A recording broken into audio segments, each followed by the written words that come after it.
TICs. ¿Qué son? Hola a todos, bienvenidos, muchas gracias a la conferencia de Psicología en la Era Digital. Y vamos a empezar hablando de las TICs. Las TICs sabemos que son las tecnologías de información y comunicación. Pero además de ello, ¿qué implica las tecnologías y qué implica la tecnología en la práctica psicológica? ¿Podemos dar algún ejemplo de las tecnologías actualmente? Yo creo que podríamos dar muchos, ¿no? Lo primero que siempre viene a la mente es las computadoras, las tablets, el internet, tal vez los dispositivos de salud inteligentes como los relojes inteligentes, algún otro que se les ocurra en la actualidad en general, no solo para la psicología, sino en general.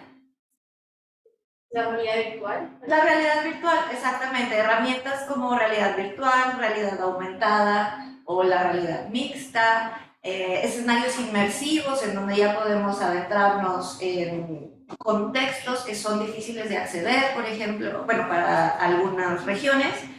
Por ejemplo, selvas o desiertos, podemos tener escenarios de tecnología inmersiva para conocer ello. En educación específicamente, ¿qué tecnologías utilizamos más comúnmente hoy en día? Hablando en educación. Exacto, las plataformas de reuniones virtuales como Zoom, como Google Meet. ¿Qué otra utilizamos con frecuencia? PPT. Ajá, exactamente, las presentaciones de diapositivas, ¿no? O sea, PowerPoint, etc. Entonces, todo ello nos va a llevar a facilitar o hacer más ligera nuestra práctica y a la vez estar actualizados o estar al día también para compartir nuestro conocimiento. Aquí en sala tenemos docentes en psicología, tenemos estudiantes de psicología, ¿sí? Y en Zoom también espero que puedan aprovechar los contenidos que vamos a ver aquí. En el contexto de lo que son los hábitos tecnológicos, podemos analizar varias cosas.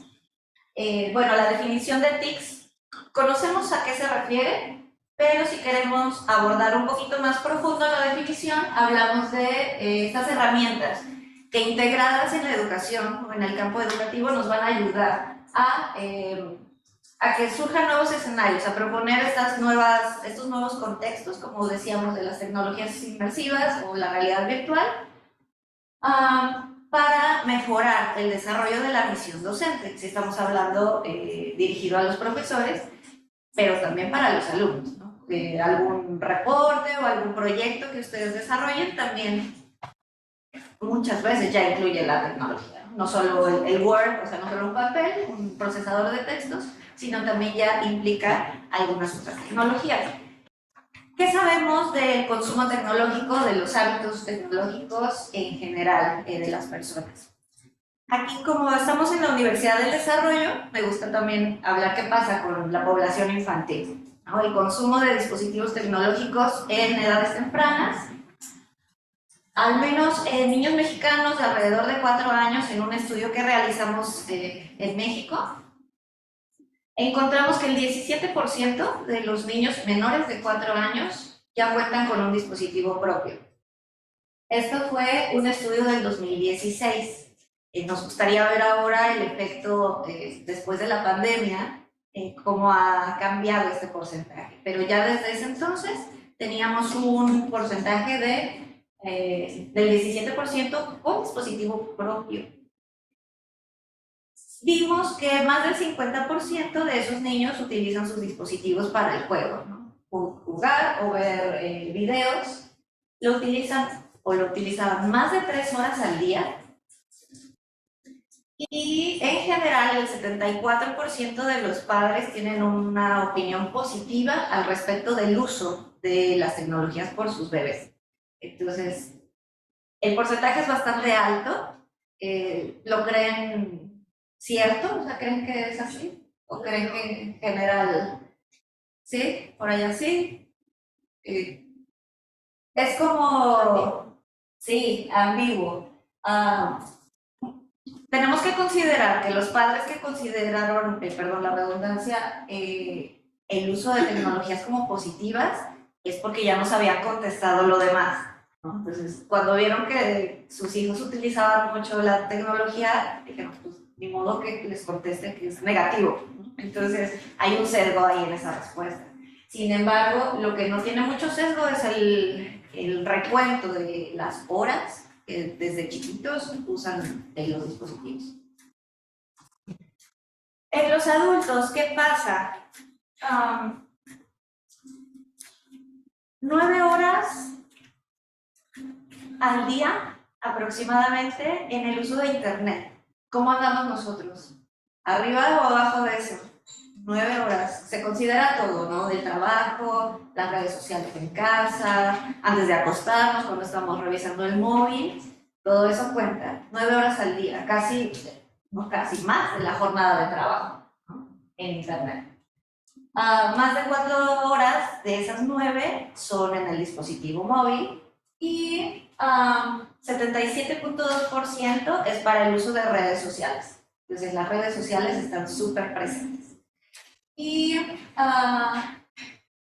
como hemos mezclado mucho las redes sociales también para la comunicación en nuestros trabajos, pues se utiliza también un alto porcentaje de la tecnología y de las redes para efectos laborales, ¿sí? Entonces, esto nos sirve de panorama general, estos datos son del 2021 y también podemos tomarlo como un estándar, ¿no? Como andamos nosotros, ¿dónde nos ubicamos? ¿Estamos en esas 9 horas o estamos usando más tiempo aún el Internet o menos, ¿no? O lo justifico porque estoy contestando un mensaje a mi jefe, ¿no?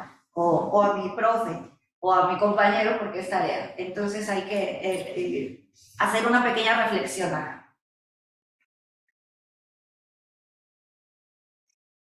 Ahora voy a compartir, la estructura de la presentación está de la siguiente forma.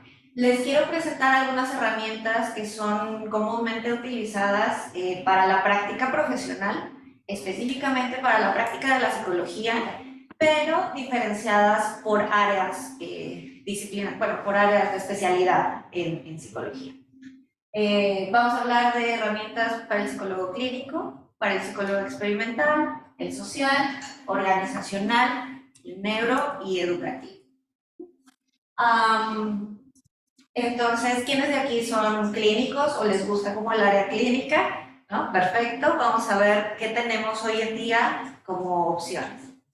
Cabe mencionar que lo que les voy a presentar obviamente no cubre todo el espectro de las herramientas. Elegí algunos ejemplos representativos de recursos que nos pueden facilitar la práctica y que pueden ayudarnos a eficientar procesos también, ¿de acuerdo?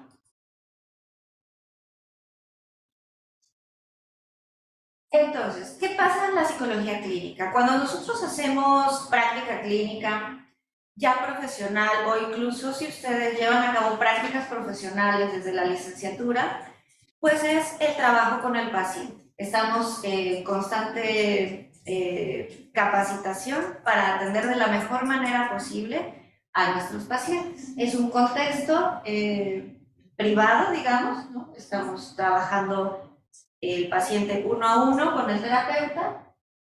¿Y qué pasó en la pandemia? La pandemia detonó muchos cambios en las profesiones, incluida la psicología, en donde se ha permitido o ha favorecido que la atención clínica también ocurra a distancia, ¿no? Tiene sus desventajas, tiene sus críticas, pero también tiene algunas ventajas.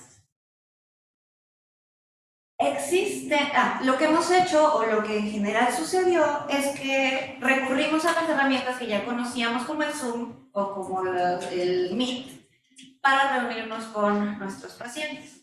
Sin embargo, ya se han desarrollado algunas otras herramientas que integran otras funciones que necesitamos en la clínica. Por ejemplo, la elaboración misma del expediente. Estas herramientas como Therapify o Ability Clinic nos permiten conectarnos síncronamente, pero también ir guardando un expediente,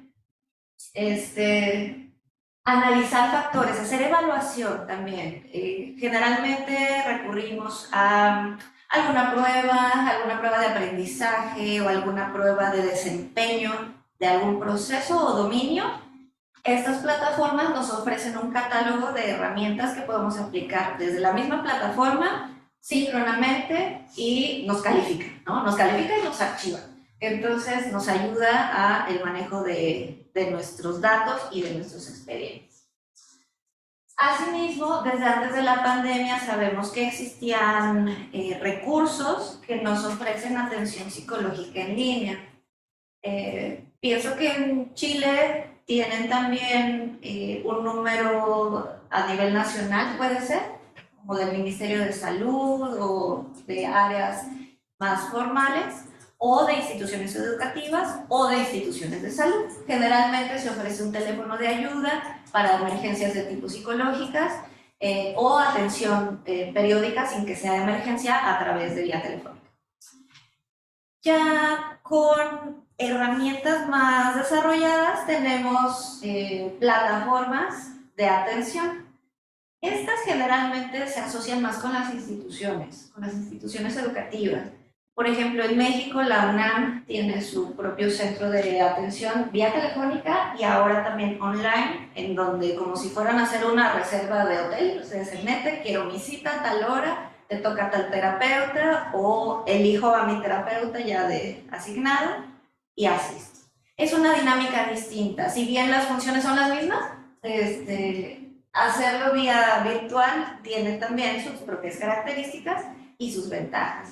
Este ejemplo es de la Universidad Latinoamericana en México, que ofrece también el servicio para sus alumnos, ¿no? Pero es común en varias instituciones.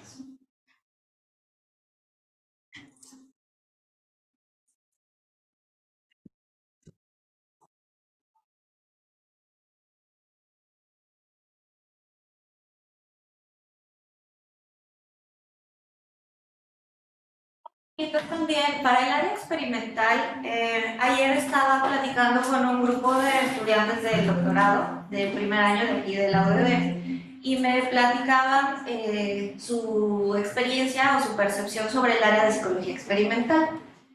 Me parece que, gracias.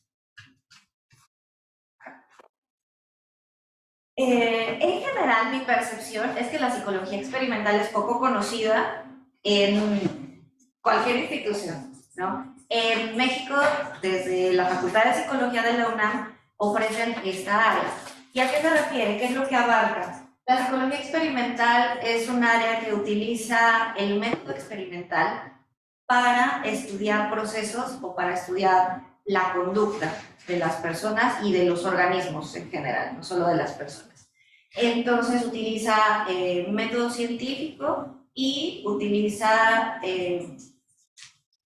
metodologías o escenarios experimentales muy controlados para su estudio.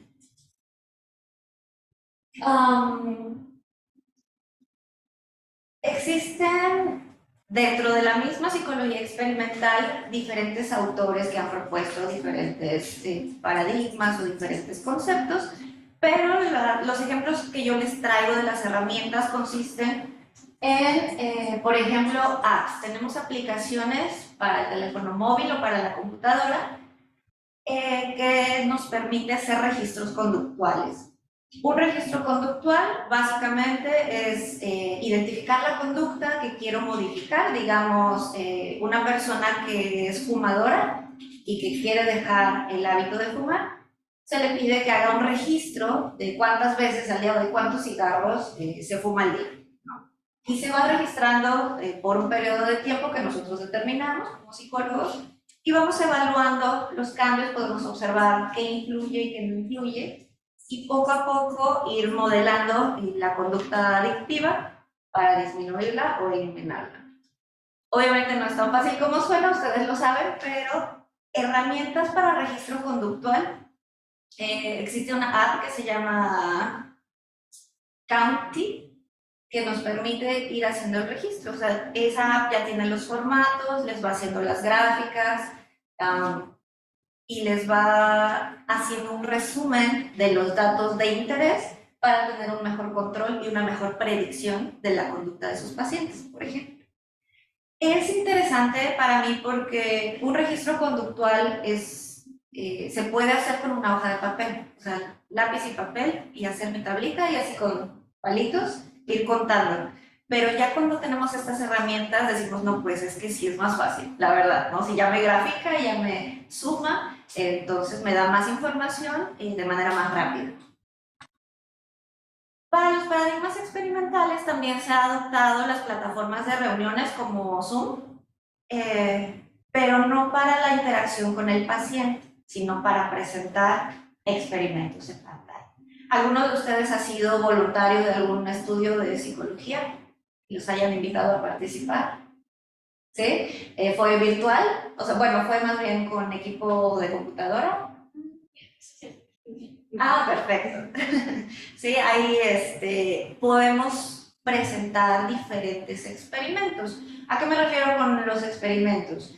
Reconocimiento de emociones, por ejemplo, ¿no? Existen paradigmas en donde si a mí me presentan diferentes rostros con emociones diversas, el experimentador lo que quiere es observar cómo reacciono yo a esas emociones, ¿no? Si yo tengo empatía, o sea, si sonrío cuando veo una cara sonriente, o si se mueven como los músculos, si veo a alguien triste o enojado.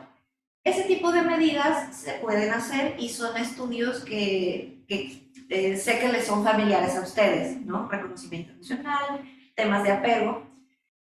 Pero para estudiarlo de manera experimental se tiene que preparar diferentes ensayos, elegir bien las imágenes, cómo las presento, cómo siento al sujeto, ¿sí? Controlar todas las variables y presentar. Antes de la tecnología, antes de tener computadoras, era con láminas y fotos. Pero ahora lo podemos presentar en herramientas como PsychoPy, que nos permite cargar experimentos y controlar muchísimo el tiempo, hasta en milisegundos, ¿no? Yo voy a sentar al sujeto, le doy play y a los 2000 milisegundos quiero que aparezca, a los 2500 que se apague y presentar otra cosa, un audio. Esto nos permite sistematizar mucho nuestros procesos, tener mucho control. Tenía un maestro que fue mi tutor que me decía, es que si tú aplicaste tu prueba a tus sujetos, uno en la cocina y uno en la sala y uno en la escuela, pues ahí va a influir el resultado que tú obtengas para tu investigación. Entonces, controlar todo lo que más pueda de las variables de su proyecto va a ser mejor. Herramientas como estas les van a ayudar mucho a tener más claro, y cuando obtengan ustedes un resultado extraño o sorpresivo, van a decir, no fue mi experimento, ¿sí? Yo lo hice muy controlado, debe ser entonces otra variable que es de las de mi interés. Entonces, estas plataformas como PsychoPy pueden cargar infinidad de experimentos, y esta en particular no está solo diseñada para psicología, también existen, bueno, es flexible para otras áreas. De actividades académicas, nuevamente, el tema de la pandemia también impactó en las reuniones académicas, ¿no? Estábamos acostumbrados a tener congresos cada año, cada 6 meses, en diferentes lugares. El no poder viajar nos obligó, entre comillas, a pasarnos a la virtualidad. En la psicología experimental, integré aquí el recurso porque encontramos todos los organismos que organizaban congresos, todos los encontramos en línea. Pero además de ello, tenemos también estos foros o espacios para intercambiar y publicar resultados de nuestras investigaciones, contactar con otros investigadores que estudian nuestro tema, y también podemos aprovechar herramientas tecnológicas para ello. Como ejemplo les puse el sitio de la APA, aquí trabajan en formato APA, ¿sí? Entonces el APA no solo es el formato que lleva la coma y la cursiva, sino es toda la organización, la American Psychological Association, que nos da también las normas de nuestra práctica, ¿no? El código ético, prácticas, normas de escritura, etc. Entonces está el recurso para consultar. Neuropsicología, ¿quién de aquí es neuro? ¿Nadie? Ah. Bueno, entonces nos vamos rápido con neuro. Allá en Zoom, si alguien se dedica en mayor medida al área de la neuropsicología, Las herramientas que traigo consisten principalmente en instrumentos de evaluación. Y aunque no se dediquen a la neuropsicología, si ustedes tienen el interés de la psicología clínica, por ejemplo, en geriatría o en evaluación de estudios de demencia, por ejemplo, tenemos un instrumento que es el MoCA Test. Es un instrumento que a mí me gusta mucho porque es muy breve, es fácil de aplicar y da muchísima información sobre deterioro de procesos cognitivos. No es exclusivo de adultos mayores, pero es donde más se utiliza por la cuestión de desarrollo, ¿no? Existe también un instrumento, una prueba que se llama el Neuropsy, Atención y Memoria. Como su nombre lo dice, evalúa atención y memoria en personas desde 6 hasta 80 años, por ahí, o sea, el rango es amplísimo y se encuentra ya también digitalizado. El valor que esto tiene es que sí tienen un costo las pruebas, o la mayoría de ellas tienen un costo, pero nunca va a ser igual al costo de la prueba física, ¿no? Nuestro portafolio lleno de materiales ya lo tenemos ahora disponible en línea. Herramientas de neurorehabilitación, esto es para todos también, no solo para los que se especializan en la neuropsicología, sino para todos, incluso para nuestra vida diaria. Herramientas como Gradion, Lumosity, ¿alguien conoce Lumosity? ¿No? ¿O alguna de estas 4? Lumosity es una aplicación en donde nos presenta diferentes juegos que no los evalúa como tal, pero sí fortalece o favorece procesos cognitivos. O sea, rompecabezas, resolución de laberintos, rutas, pequeños acertijos visuales, que nos permite estar activos cognitivamente, ¿sí? El mejor tip es siempre mantenerse, ejercitar la mente, como dicen, ¿no? Y eso, aunque suena cliché, es real. Entonces, ustedes mientras más puedan hacer, o el sudoku, ¿conocen aquí el sudoku? ¿Sí? Sudoku, rompecabezas, acertijos, laberintos, todo eso nos va a ayudar como personas de desarrollo típico, o sea, sin tener ningún padecimiento, a estar entrenando nuestra cognición. Estas herramientas son muy buenas para ello. Y pensando en la práctica profesional, si ustedes tienen un paciente del que sospechan que puede estar deteriorando la memoria o su atención, es recomendable explorar las herramientas y ver si a través de lo que ofrecen permiten mejorar también la calidad de vida de su paciente. Y tenemos herramientas como páginas web de divulgación sobre temas específicos. Esto es cierto en cualquier área, pero en neuro, pues les puse un ejemplo, páginas web en donde tienen recursos, libros, foros, ¿no? En donde igual pueden conectar con otros, pero ya sobre un tema bien aterrizado, ¿vale? Okay, perfecto. Psicología social. Psicología social es otra área, desde mi experiencia, poco conocida, pero es súper importante su estudio también. Desde la perspectiva social, ¿qué encontramos nosotros en nuestra práctica? Bueno, aquí ven ya los ejemplos, pero lo primero o lo más común que podemos ver son las encuestas masivas. ¿Cuántos de nosotros tenemos nuestro correo electrónico bombardeado de o publicidad o encuestas o por favor contéstame este instrumento? A lo mejor a nivel de aula, generar un forms, no sé, ¿quién ha generado forms? Como Google Forms o en Office, ¿no? Entonces, ¿de qué nos sirve? De aplicar masivamente. Ustedes como son jóvenes, no les tocó ir a explorar al centro de la ciudad a pedirle a cada persona que pasaba a que les contestara un instrumento. Y después capturar esos datos, analizarlos, etc. Hoy en día, desde su escritorio pueden enviar 1000, 2000, 3000 formularios, ¿no? También hay vías para conseguir al público que ustedes desean, pero estas herramientas de formulario son muy valiosas en nuestra práctica como estudiantes, pero también como profesionales.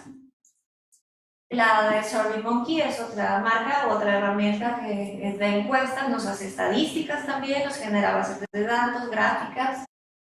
Y Qualtrics. Qualtrics es una herramienta muy buena. Esta herramienta tiene costo. SurveyMonkey también es de costo, pero tiene una versión libre, ¿no? Con ciertas limitantes. Qualtrics es de paga, pero es una herramienta poderosísima. Pensemos en las votaciones nacionales, ¿no? Elecciones del presidente. Todo el país tiene que votar, necesitamos herramientas. Obviamente no lo hacen a este nivel, pero pensemos en estudios de esa magnitud, ¿no? Las encuestas de estadística y geografía. En México es el INEGI, que saca la cuenta de cuántas viviendas, cuántas familias viven en tal zona, cuántos hijos tienen, las estadísticas nacionales. A través de estas herramientas nos facilita a nivel social, o sea, a nivel de la psicología social, el comportamiento de grupos, el comportamiento de masas, ¿vale?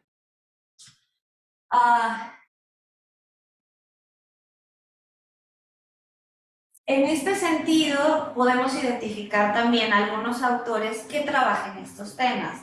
Algo que es muy común, bueno, que es cada vez más común hoy en día, es el análisis de contenido de las redes sociales, ¿no? Es muy claro para nosotros en Facebook o en las redes que hasta parece brujería, ¿no? Yo te digo, ¡ay, qué bonito está tu botella de agua! Y al rato tengo en mi celular ofertas de botellas de agua como la de ella, ¿no? Este tipo de integración de información viene desde la publicidad y la mercadotecnia, tiene sus propios logaritmos y se basa en el uso que le damos, ¿no? Nuestra navegación en nuestras redes. Ese tipo de conocimiento de qué está o cómo está comportándose la gente en redes se estudia también a nivel académico, ¿no? Entonces, hay un autor que se llama Adam Johnson, que trabaja muchos estudios sobre comparaciones de qué dicen en Facebook las mujeres o qué dicen sobre tal tema, ¿no? Yo puedo ubicar, me interesan, por ejemplo, madres de niños entre 3 y 5 años para evaluar apego, ¿no? Hay foros en las redes sociales de mamás, ¿no? Se apoyan, se comparten contenido. A mí como investigadora me gustaría saber de qué hablan esas mamás, ¿no? De qué hablan respecto a sus niños. No lo sé, son ideas sueltas. Bueno, puedo investigarlo estructuradamente y ver qué hay de la literatura sobre cómo se analizan las redes sociales, por ejemplo, ¿no? Insisto, desde la parte de publicidad y mercadotecnia existe ya toda una metodología, pero cuando nuestros intereses son más académicos o son más disciplinares del área social o psicológica, se aborda de distinta forma, ¿vale? Tenemos también a nivel de psicología social los estudios de percepción, como les decía, los de geografía y estadística son unos, pero los de qué opina acerca de, también es a nivel masivo, como los estudios del COVID, las páginas oficiales que se generaron para dar información diaria o periódica sobre cómo iba la pandemia, ¿no? Contagios, etcétera. Son gran cantidad de datos que se tienen que manejar en un solo lugar, y estas herramientas o esta perspectiva es desde la psicología social, por eso lo puse aquí. Igual, los datos que les presenté al principio sobre hábitos tecnológicos, pues los obtuve de una página similar, ¿no? Estadísticas de gran cantidad de personas.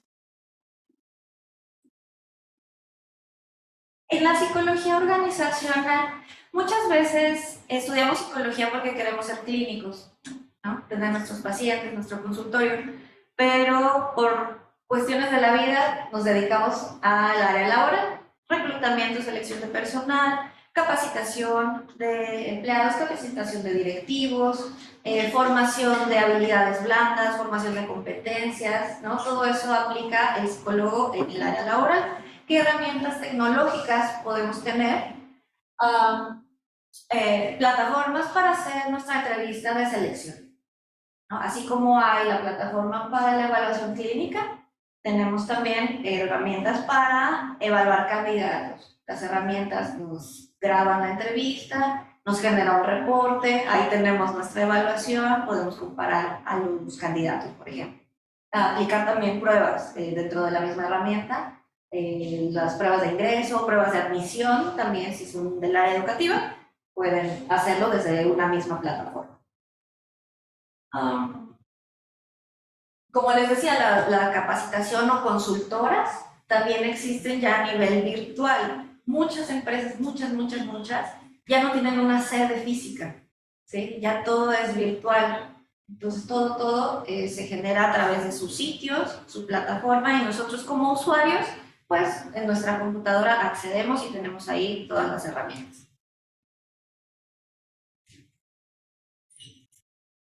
Ok, en psicología educativa, pienso yo que es el área más familiar para todos nosotros, los que estamos en esta plática, tal vez sea así. Y ya les pregunté al inicio qué recursos conocen, me dijeron que Zoom, por ejemplo, Google Meet, las herramientas para hacer diapositivas, tenemos PowerPoint, tenemos Canva, que a mí me gusta mucho Canva, la recomiendo ampliamente, pero ¿qué otras herramientas en educación han utilizado? O sea, en su carrera, ya ahora, en estos últimos meses, digamos. Mentimeter. Mentimeter, que es una herramienta para colaboración síncrona en línea. Ajá, muy bien. ¿Alguna otra? Kahoot, ajá, exacto. Kahoot también es una herramienta para hacer dinámicas como de juego en línea, ¿no? Como concursos, pequeños concursos sobre los contenidos de clase. ¿Alguna otra? No es como educar, no es un poco la educación, pero yo uso mucho PsychoPy. PsychoPy, ajá, la herramienta que hablábamos hace rato para la carga de experimentos, Sí. ¿no? De diseños experimentales, selección de estímulos, presentación en líneas de tiempo, es muy buena, pero podría contar en educación, ¿no? Sí. Como usuarios tenemos muchas, pero bueno, ¿cuáles les traigo acá?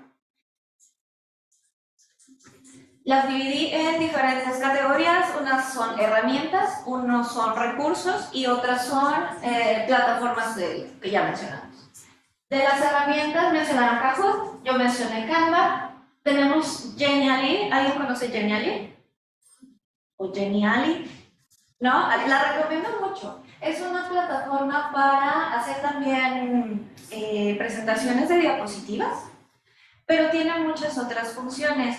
Si ustedes alguna vez han realizado un curso en línea de módulos, ¿no? Vienen varios módulos y se va metiendo al módulo y tiene links y todo está conectado. Genially tiene mucho esas funciones. Si quieren hacer una presentación de diapositivas normal, digamos, también les sirve y tiene otros diseños muy lindos también. Sway de Office les permite hacer... ¿Alguien conoce Sway? ¿Ha utilizado Sway? ¿No? Sway viene en la suite de Microsoft Office. Si ustedes tienen correo Hotmail, como yo, no me critiquen, tengo Hotmail, si tienen correo Outlook, tienen la opción de usar Sway en su panel izquierdo. ¿Qué les hace Sway? Les puede generar en automático una presentación de diapositivas o una presentación tipo folleto, por ejemplo, a partir de su texto de Word. ¿No? Entonces, tengo que hacer una presentación de el apego, ¿no? Teoría del apego. Tengo 5 cuartillas de Word. La cargo en Sway y Sway me la acomoda en diapositivas, me pone imágenes y me pone letras bonitas. Así es. 10 segundos. Requiere ciertas tareas previas, por ejemplo, utilizar la función de los títulos de Word. Ustedes ven que Word nos da la opción de ponerle formato de título 1, subtítulo, texto plano, etc. Eso sí hay que hacerlo en el documento. Pero si lo formatean de esa forma, Sway se los va a generar solito.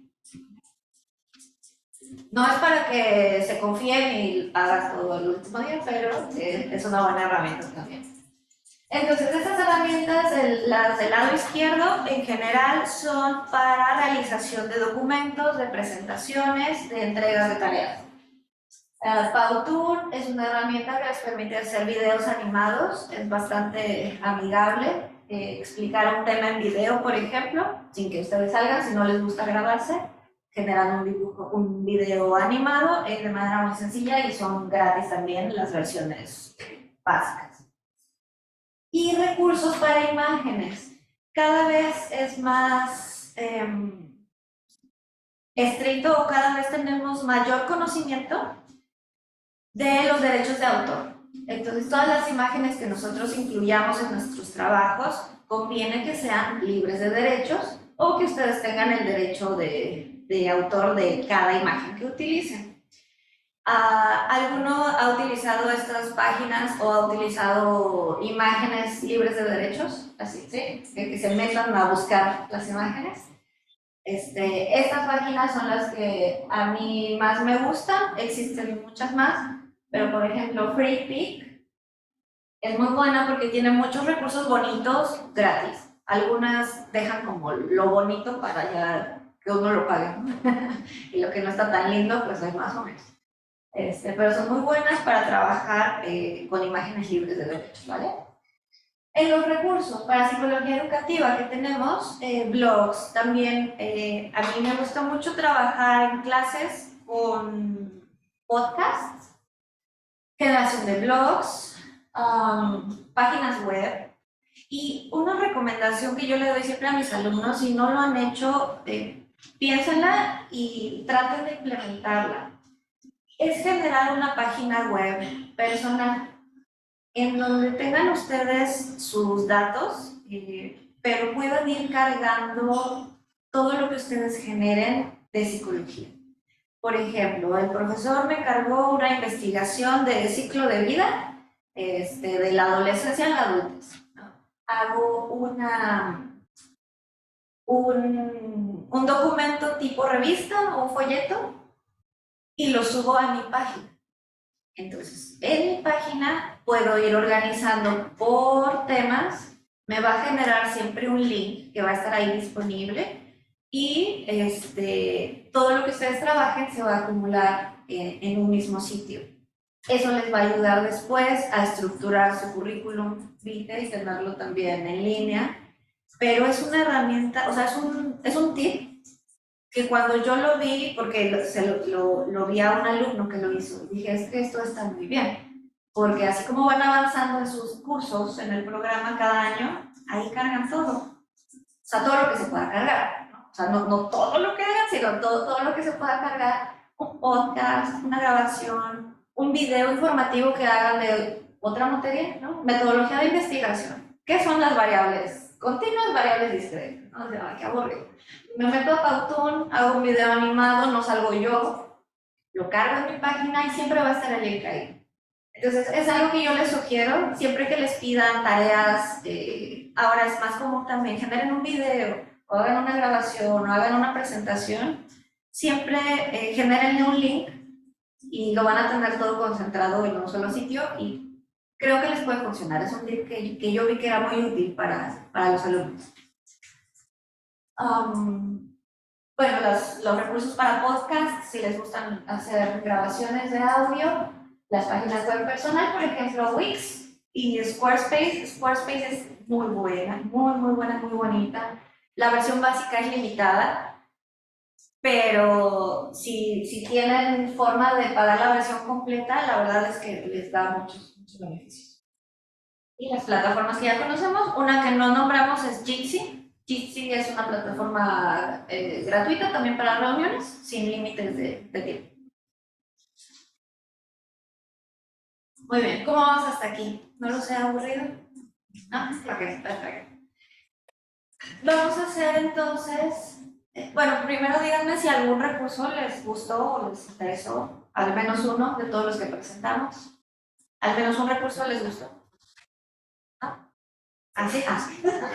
Perdón, muchas gracias. Entonces, quiero hacer una reflexión del costo que implica también el trabajo virtual o digital.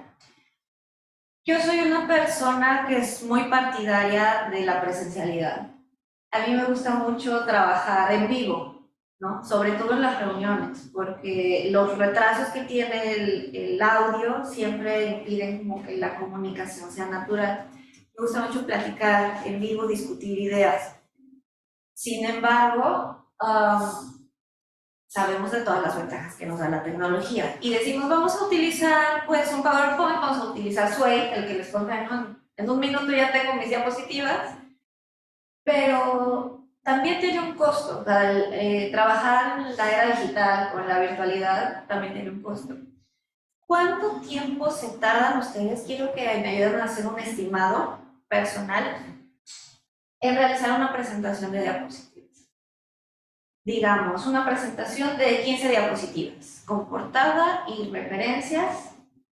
¿Cuánto tiempo se tardan en ello? O solamente hacer la diapositiva. No te escuché lo primero.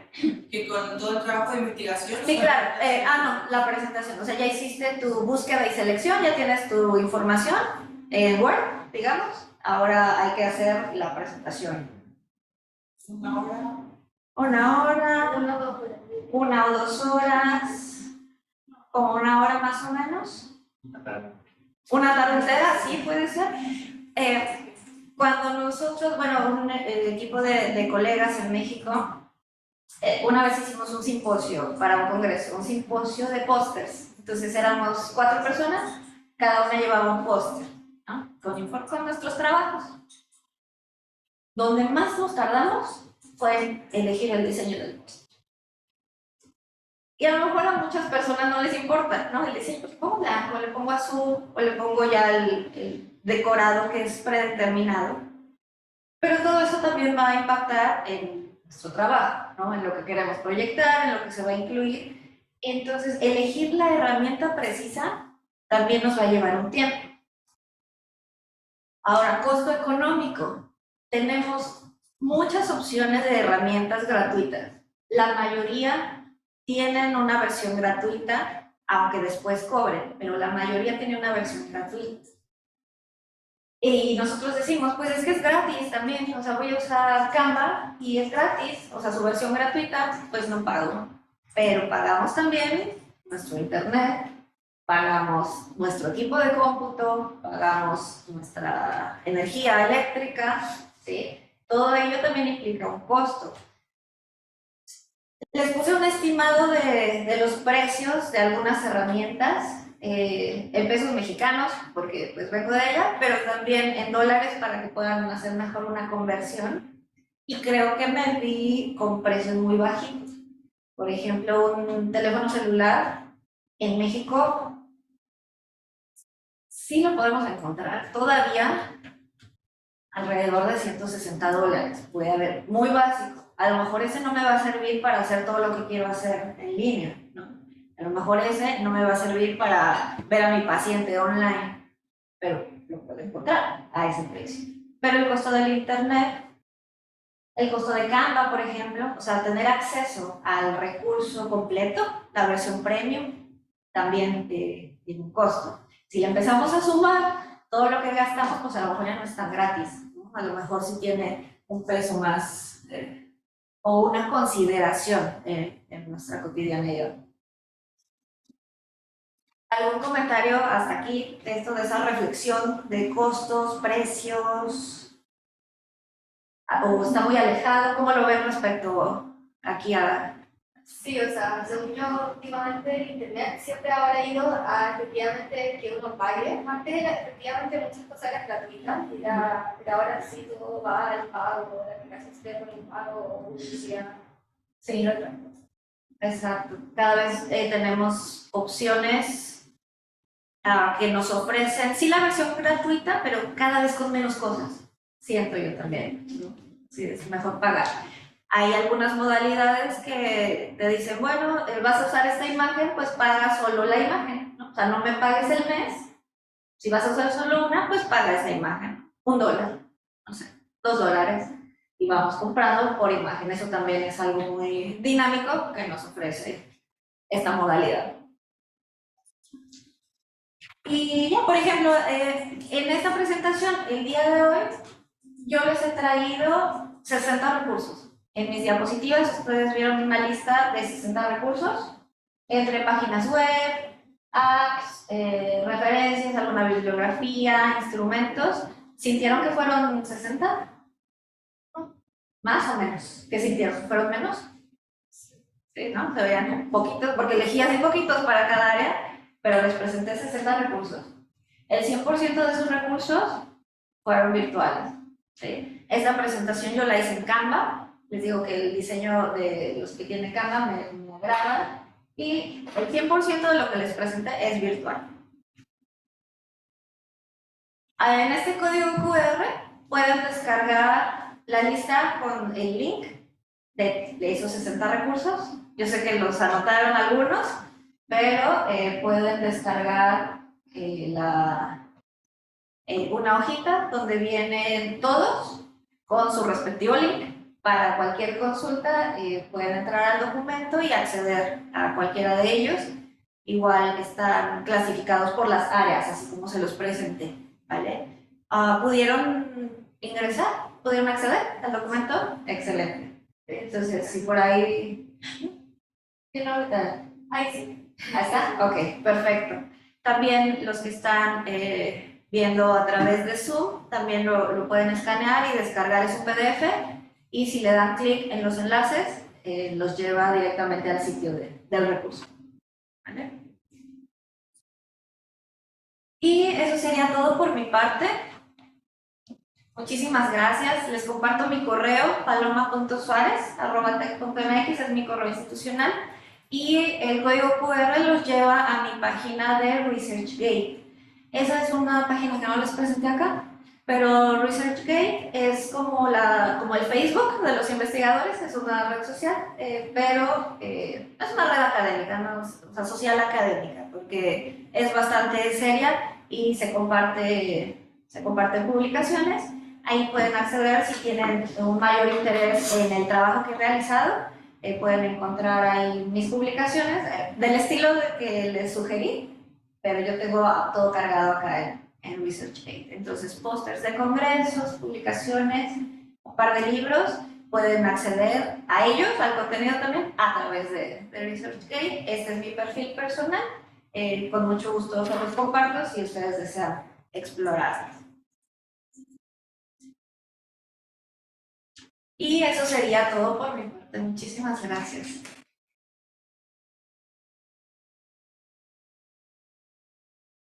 Tenemos buen tiempo para alguna inquietud, alguna pregunta, para platicar de manera informal. Algo que deseen preguntar. ¿Alguien? Sí, adelante. Yo quisiera preguntar cuál es su opinión sobre los cambios que han habido los últimos par de meses con la aparición de las herramientas de inteligencia artificial, porque de alguna manera como que uno antes, por ejemplo, el mismo ejemplo que daba sobre el uso de tiempo que uno tiene para una diapositiva. De alguna manera uno quiere presentar, por ejemplo, un paper a un laboratorio y uno tiene que armar una diapositiva con ese paper. Pero hoy día hay una herramienta, por ejemplo, que uno le pasa el archivo del paper y te entrega las diapositivas en un solo clic. De alguna manera, como ¿cuál es su opinión frente a la forma que va a cambiar tal vez el ejercicio de la psicología o el ejercicio como de áreas específicas cuando uno integra la inteligencia artificial al trabajo del psicólogo? Sí, la pregunta fue mi opinión al respecto de la integración de la inteligencia artificial en la práctica psicológica, cómo ha cambiado eso.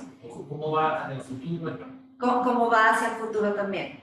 En mi opinión, falta mucho. En psicología falta mucho para que la inteligencia artificial nos ayude como esperamos.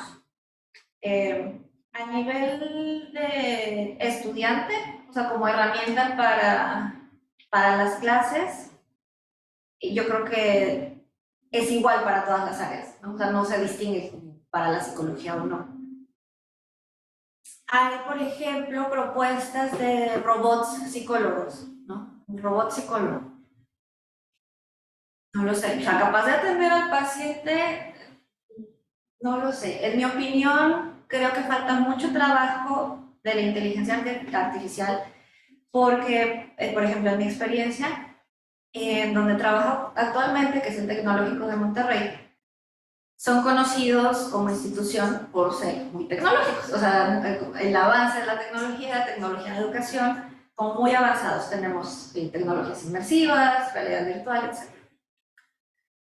Pero lo que yo he visto como psicóloga es que la inteligencia artificial para nuestra área, pues no es tan artificial.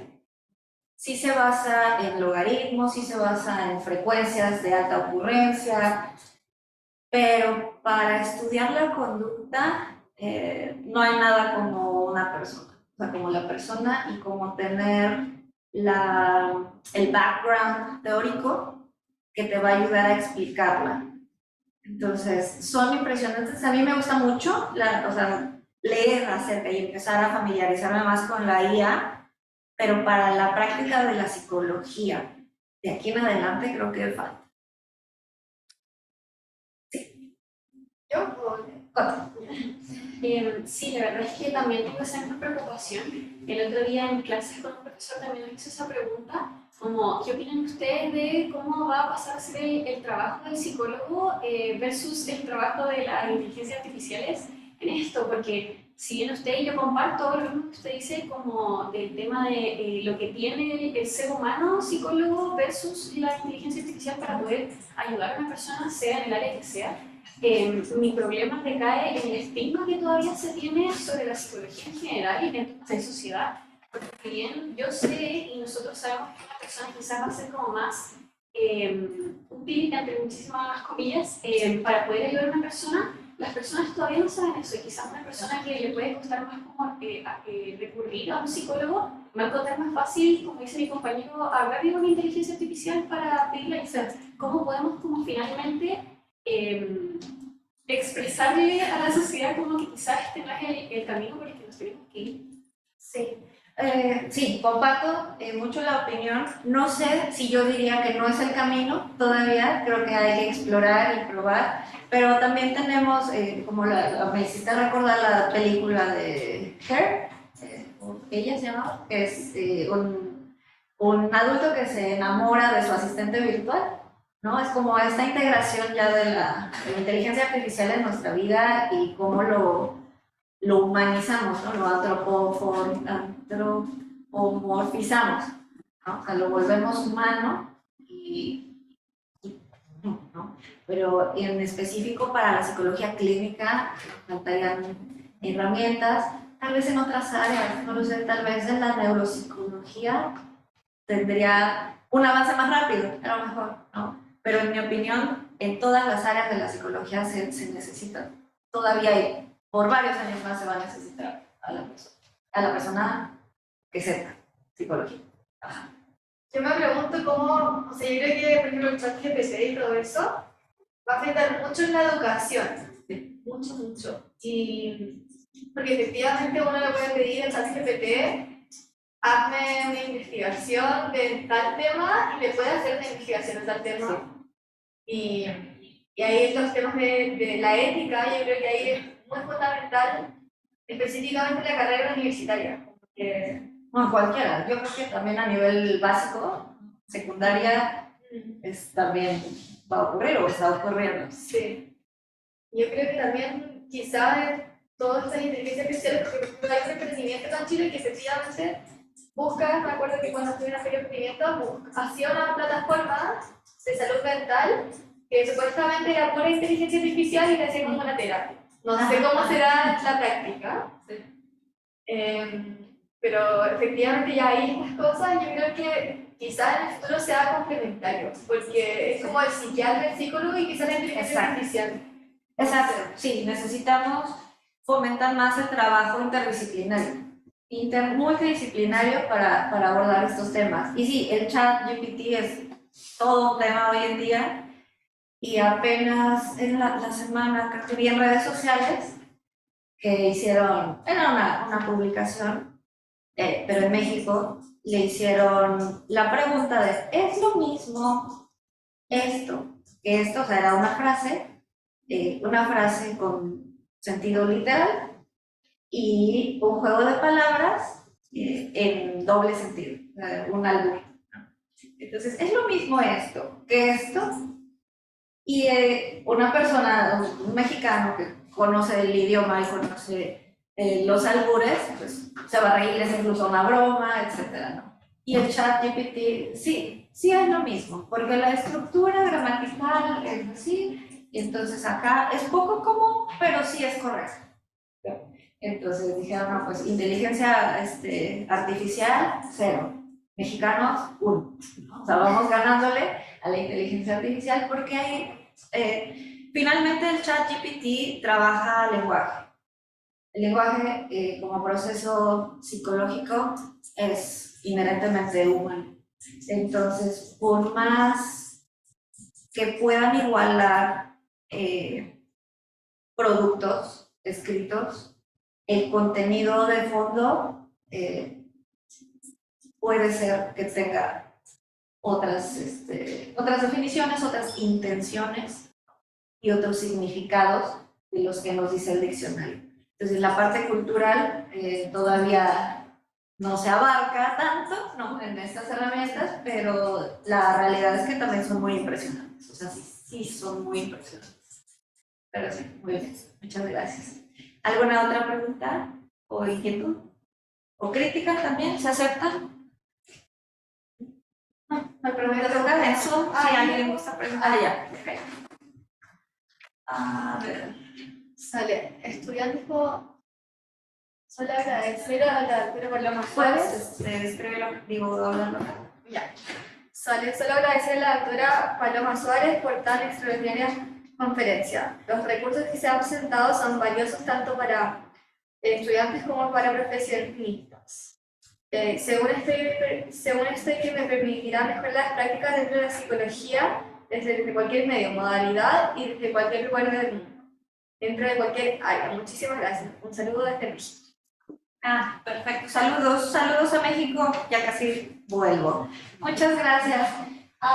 Si no hay ninguna otra pregunta, pues les agradezco mucho su asistencia y quedo a sus órdenes. Pueden contactarme con toda confianza. Sabré que son ustedes y les contesto también con mucho gusto. Muchas gracias.